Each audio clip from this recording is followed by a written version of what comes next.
in Washington at the Lincoln Memorial. He said, how much longer? And the answer was not much longer. And that's what we say to Ahmadinejad and the Ayatollahs. How much longer? Not much longer. And we say this to the brave men and women who stand up, that they are not alone. We are with them, and people all over the world are with them. We are watching, and we will not abandon. And those cruel dictators who think that they can fool the world, count 40 million votes in 2 hours. We should hire them here to count our ballots. My God, they can't fool the world. They can't fool their own people. They can't fool us, and they will not fool history. We will be with you, people of Iran, brave people of Iran.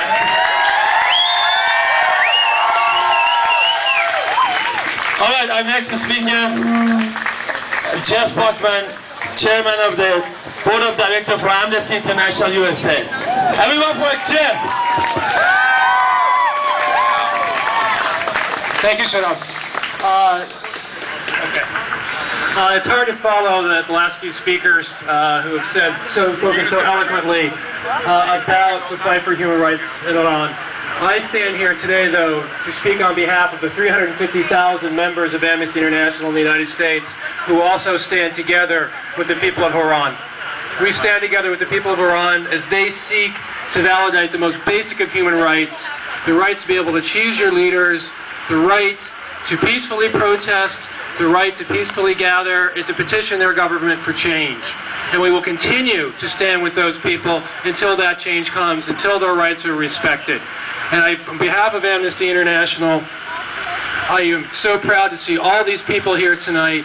So proud to see the lessons about human rights that the people of Iran are teaching us, offering us to provide that light, to provide that inspiration that all the oppressed peoples of the world have the right to stand up to their governments, will continue to stand up to their governments, no matter how repressive they are, no matter if they kill, if they torture, if they maim, if they arrest, they will continue to petition their governments and to seek the change that they so richly deserve. So on behalf of Amnesty International, I say that we will continue to stand with them until they get their change. Thank you. All right, what do we want? Freedom! When do we want? Now! What do we want? Freedom! When do we want? Now! All right, our next speaker, Dr. Reza Fakhari, Chairman of the Student Water Assembly Board of Directors.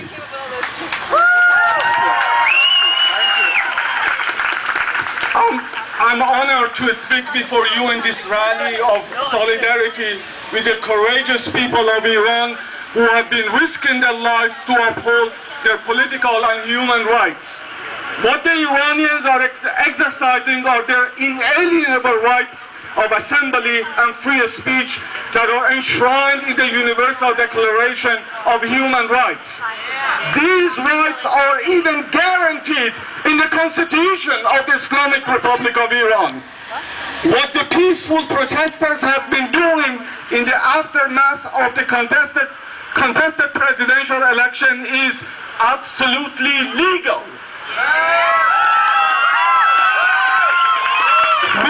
We therefore demand that the government of Iran put a stop to the violent repression of peaceful protests.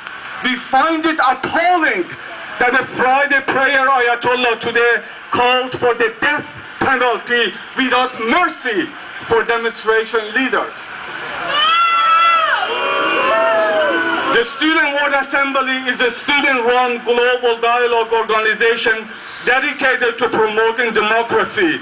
Many of the protesters practicing their democratic rights in Iran are students and professors. We want to tell them loudly, we are with you in your just fight. You are not alone. We mourn each and every innocent life that has been lost. We are terribly saddened by the injuries that have been suffered by students and other protesters. We demand the Iranian government release the 70 professors who were detained a couple of days ago following their meeting with the opposition leader Mir Hossein Mousavi.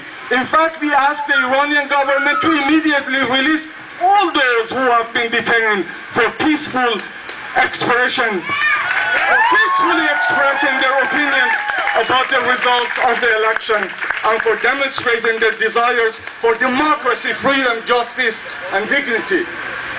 Last November, we showed to the world that change is possible, and we elected Barack Obama. There has indeed been an Obama effect in Iran. The people of Iran felt change was possible in their own country as well and turned out massively for the presidential election. They felt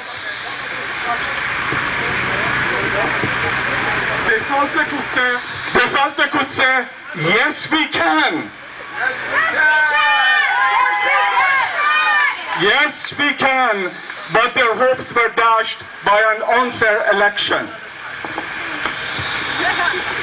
In the moments of despair and fear after the bloody Sunday in Selma, Alabama in 1965, when hundreds of civil rights protesters were brutally attacked by state and local lawmen, the great civil rights leader Dr. Martin Luther King told the marchers that non-violence is the answer to the crucial political and moral questions of our time, and added, the arc of moral universe is long, but it bends toward justice.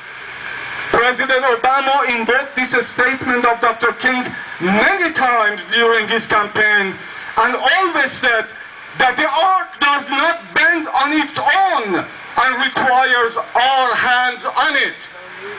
So let's join our hands with the hands of our brothers and sisters in Iran and press on the arc of history and bend it toward the hope of democracy and justice for Iranians. Because their struggle is both historical. If they succeed, we'll all have a better global future together. Thank you. Thank you all for your solidarity with the people of my native country.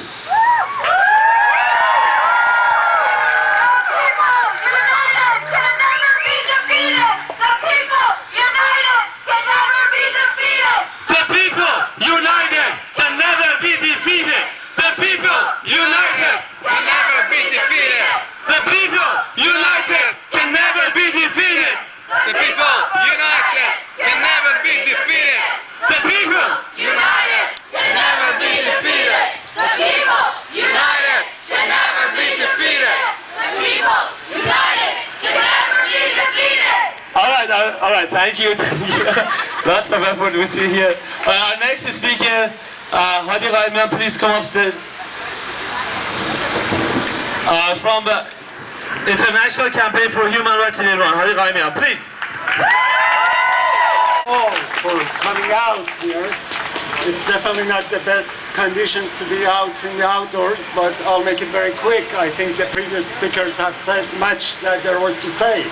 I don't need to remind you of the human rights violations taking place in Iran today. Each and every one of you see it on your television and computer screens all over the world.